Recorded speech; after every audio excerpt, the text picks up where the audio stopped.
Carrie, here's the question. Should big companies pay when their workers rely on Medicaid? Governor Lamont says yes. The governor wants them to pay a tax, which could save the state millions of dollars. Your chief political reporter, Susan Raff, is live at Walmart in Wallingford, one of the companies that would be impacted. Susan?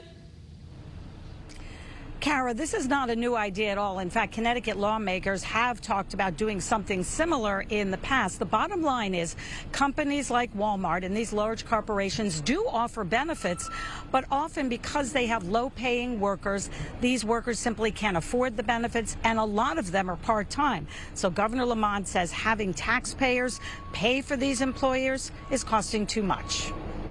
Governor Lamont was back on the campaign trail today, this time taking a shot at companies like Walmart. Lamont says these massive companies have made profits by paying low wages and offering little to no benefits, forcing taxpayers to pay for state assistance like Medicaid.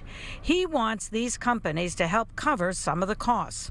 His plan would apply to for-profit companies with 100 or more employees and nonprofits with 1,000 or more employees. They would have to pay up to $1,000 per employee, depending if they are full-time or part-time. This is going to be major retail outlets, some of which you see here. It's going to be fast food shops, sometimes franchises. These are folks that are often just offloading the cost of health insurance onto the backs of the taxpayers. That's corporate welfare. When we reached out to Walmart, they told us they have invested millions in Connecticut. And as for this tax or fee, they say it would punish employers that are creating jobs, offering benefits, and investing in local communities.